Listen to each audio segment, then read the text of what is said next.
Hello guys, welcome back to my channel. అందరూ ఎలా ఉన్నారు? నేనైతే చాలా బాగున్నా. ముందుగా అందరికీ వినాయక చవితి శుభాకాంక్షలు.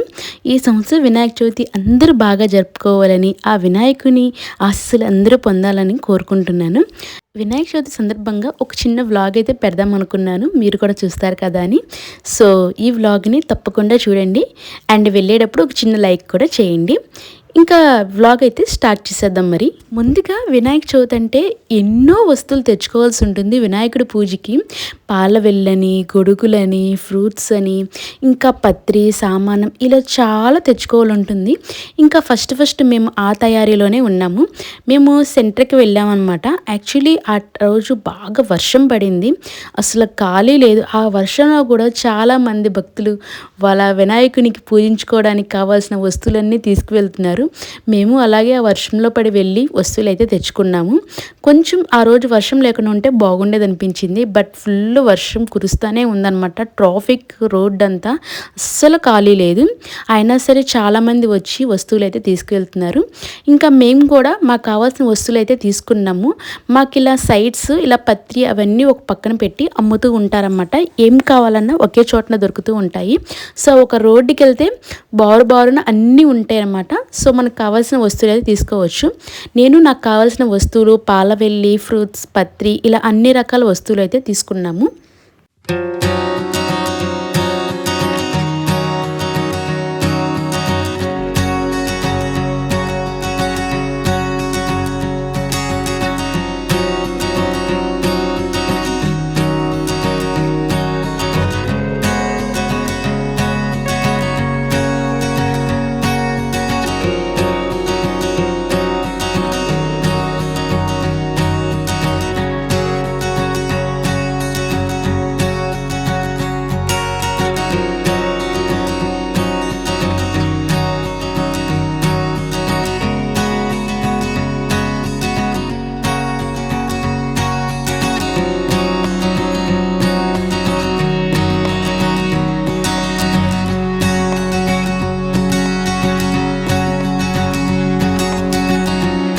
యాక్చువల్లీ మేము ప్రతి సంవత్సరం మట్టి వినాయకునే వాడతాము. అంటే నా చేతులతో తయారు చేసింది, లేదంటే బయట అచ్చులు అలాంటివి దొరుకుతూ ఉంటాయి, లేదంటే మట్టితో అప్పటికప్పుడు తయారు చేసిన విగ్రహాలు అయితే ఉంటాయి కదా. సో అలాంటివే వాడతాం అన్నమాట. ఈసారి మాకు తెలిసిన వాళ్ళు షాప్ పెట్టారు. సో వాళ్ళ దగ్గరికి వెళ్ళి విగ్రహాన్ని అయితే తెచ్చుకున్నాము. ఇంకా వచ్చేటప్పుడైతే మా పెద్దవాడు నెత్తి మీద పెట్టుకొని వినాయకుడికి జై కొట్టుకుంటూ అయితే తీసుకొచ్చాడనమాట. ఇంకా ఆ రోజు పూలైతే చాలా కాస్ట్ ఉన్నాయి. సో మేము కొన్ని రకాలైతే తెచ్చుకున్నాము. ఇంకా మల్లెపూలు అయితే చెప్పక్కర్లేదు, జస్ట్ 50 గ్రామ్సే 80 రూపీస్ ఆ కాస్ట్ అన్నమాట. సో నేనైతే కొన్ని మల్లెపూలు తెచ్చుకొని నా చేతులతో నేను మధ్యలో మామిడాకులు అండ్ గులాబీ పువ్వులు కలిపి కొంచెం అందంగా అయితే మాల కడుతున్నాను దేవుడికి. మల్లెపూల దండ మాల అయితే బాగుంటుంది కదా ఆయనకని చెప్పేసి సో నేను అదైతే కడుతున్నాను. మాల అయితే చాలా బాగా వచ్చింది. ఇక్కడ చూపిస్తున్నాను చూడండి. మధ్యలో గులాబీ పూలు అండ్ యాక్చువల్లీ తమలపాకులు కట్టాలి. నేనైతే మామిడాకు ఎక్కువ ఉంది కదా అని చెప్పి మామిడాకు అలా చుట్టి మధ్యలో గ్రీనరీగా పెట్టాను అన్నమాట. మాల అయితే చాలా బాగా వచ్చింది. ఒకటేమో ఓన్లీ గ్రీన్ కలర్ ఆకు పెట్టే కట్టాను, చిన్ని దేవుడికి అనమాట, మా చిన్ని వెండి వినాయకుడికి. సో ఇవన్నీ కలిపి ఫ్రిడ్జ్లో పెట్టడానికి ఒక బాక్స్లో పెట్టి ఫ్రిడ్జ్లో పెడుతున్నాను. మనకి మామూలుగా కవర్లో కానీ అలా పెడితే మా ఫ్రిడ్జ్ అంతా స్మెల్ వచ్చేస్తుంది కదా. సో బాక్స్లో పెడితే చక్కగా మార్నింగ్కి ఫ్రెష్గా ఉంటాయి అన్నమాట. ఇంకా ఆ తర్వాత రోజు మార్నింగ్ అయితే నేనైతే వంటల్లోకి వెళ్ళిపోయాను. వంటల పనులు కావాల్సిన పదార్థాలన్నీ వండుతున్నాను అనమాట. ఇక్కడైతే మా వారు అండ్ మా పెద్దోడు కలిపి నా పూజకి సంబంధించిన డెకరేషన్ చేస్తున్నారన్నమాట. అంటే పాలవెల్లికి ఫ్రూట్స్ అయి కట్టడం, ఆ పాలవెల్లిని సెట్ చేయడం అవన్నీ చేస్తున్నారన్నమాట. ఈ తర్వాత నేనైతే రెడీ అయిపోతున్నాను. యాక్చువల్లీ నాకు పని ఒత్తిడి వల్ల అసలు శారీ కట్టాలనే లేదనమాట. బట్ పండగ కదా, సో శారీ కట్టుకుంటే బాగుంటుంది కదా అని చెప్పేసి కొంచెం లైట్ వెయిట్ శారీ అయితే తీసుకున్నాను. అది ఎల్లో కలర్ అనమాట. కొంచెం ఆ పండగ లుక్ వస్తుంది కదా అని చెప్పేసి ఇదైతే చాలా లైట్ వెయిట్గా ఉంది, అసలు బాడీ మీద ఉన్నట్టే లేదు, చాలా హ్యాపీగా అనిపించింది అనమాట. సో ఈ శారీ కట్టుకొని అయితే రెడీ అయిపోయాను. Actually get ready with me video కూడా చేశాను, షార్ట్లో పెట్టాను, కావాలంటే ఎవరైనా చూడండి. చాలా సింపుల్గా ఎక్కువ కష్టపడకుండా చిన్న జ్యువెలరీ పెట్టుకొని చోకర్ పెట్టుకొని అయితే రెడీ అయిపోయాను అనమాట. ఇంకా పాలవిల్ల అవన్నీ అయితే మా వారు మా పెద్దోడైతే కట్టేశారు. ఇంకా నేనైతే మిగతా పనులన్నీ చేసుకుంటున్నాను. అంటే కలసం మీదకి కావాల్సిన జాకెట్ ముక్క అవి సెట్ చేయడం అవన్నీ నేనే చేసుకుంటున్నాను అన్నమాట.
మార్నింగ్ పూజ అంతా అయిపోయిన తర్వాత చక్కగా వండి పెట్టిన అన్ని పదార్థాలతో అరిటాకులు అయితే భోజనం చేసాము.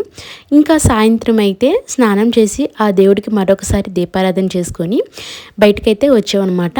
అంటే మార్నింగ్ గుడికి వెళ్ళలేదు కదా, ఆ వినాయకుని దర్శించుకోవడానికి బయట గుళ్ళకైతే వచ్చాము. అసలు ఏలూరులో ఎన్ని విగ్రహాలు పెడతారంటే ప్రతి సందుకి పెడతారన్నమాట. అస్సలు ఖాళీ ఉండదు. అసలు చాలా ఫేమస్ ఉంటాయి గుళ్ళు. సో అవన్నీ కలిపి ఒకసారి డెఫినెట్గా వీడియో చేస్తాను, మీకు అన్నీ చూపిస్తాను. లైటింగ్ కానీ అవి చాలా బాగున్నాయి అన్నమాట. రోడ్ అంతా కలకల్లాడుతుంది, జనాలు చాలా బాగా తిరుగుతున్నారు. అందరూ దేవుని దర్శించుకోవడానికి బయటకైతే వచ్చారు. ఫస్ట్ నేనైతే ఆలయం ఉంటుంది కదా, ఆలయంలో దేవుని దర్శించుకుందాం అని చెప్పి ఫస్ట్ ఆలయానికి అయితే వచ్చానన్నమాట. ఆ తర్వాత ఇంకా బయట పెట్టిన విగ్రహ దేవుళ్ళు ఉంటారు కదా, వాళ్ళని దర్శించుకుంటున్నాము. యాక్చువల్లీ ఏలూరులో పెట్టిన విగ్రహాలని ఒకేసారి ఊరేగింపుగా నిమజ్జనానికి వెళ్తాయి అనమాట. ఆ రోజు ఏలూరు అంతా పెద్ద పండగలా ఉంటుంది. అందరూ రోడ్ల మీదకి వచ్చి దేవుళ్ళని దర్శించుకుంటూ ఉంటారనమాట. అండ్ అక్కడ వేసిన వేషాలు, డప్పులు ఇలా చాలా చాలా ఉంటాయి అన్నమాట. సో అవన్నీ కూడా ఒక రోజు వ్లాగ్ చేసి డెఫినెట్గా పెడతాను, చూడండి, చాలా బాగుంటుంది. సో ఇలా గుడికి వెళ్ళి దేవుడికి అయితే దర్శించుకున్నాము. మాకు దర్శనం అయితే చాలా బాగా జరిగింది. మినిమం మేము అన్ని దేవుళ్ళని దర్శించుకోవడానికి ట్రై చేస్తాం అనమాట. పూర్తిగా దిగపోయినా సరే బండి మీద వెళ్ళి దూరం నుంచి అయినా చూసి వస్తాము. సో మాకు వినాయక చవితికి ప్రతి సంవత్సరం అలా ఒక సెంటిమెంట్ కాదు, జస్ట్ అలా అన్ని దేవుళ్ళని ఏ దేవుడు బాగున్నారు ఏంటి అని చెప్పేసి అన్ని దేవుళ్ళ దగ్గరికి వెళ్ళి ప్రతి దేవుని చూసి వస్తాము. ఒక 3-5 వరకు కిందకి దిగి దండం పెట్టుకొని వస్తాము. మిగతా దేవుళ్ళందరినీ దూరం నుంచే చూస్తామన్నమాట. సో ఈ దేవుళ్ళందరూ కూడా ఊరేగింపుగా ఒకసారి అయితే వస్తారు 9వ రోజున. సో ఆ రోజు కూడా చూస్తామన్నమాట. సో ఇలా హ్యాపీగా వినాయక చవితి అయితే చాలా బాగా జరుపుకున్నాము. మీరు కూడా బాగా జరుపుకున్నారని అనుకుంటున్నాను. సో ఇంతటితో ఈ వ్లాగ్ అయితే ఎండ్ చేసేస్తున్నాను. మీకు ఈ వీడియో నచ్చిందని అనుకుంటున్నాను. నచ్చితే లైక్ చేయండి గాయస్. కింద సబ్స్క్రైబ్ బటన్ ఉంటుంది కదా, దాన్ని సబ్స్క్రైబ్ చేయండి. అండ్ పక్కన బెల్ ఐకాన్ కూడా ట్యాప్ చేయండి. అప్పుడు నోటిఫికేషన్ ద్వారా నా వీడియోస్ మీకు వస్తూ ఉంటాయి. ఇంకా మరొక వీడియోలో మళ్ళీ కలుస్తాను గాయస్. ఉంటాను. అందరికీ మరొకసారి వినాయక చవితి శుభాకాంక్షలు.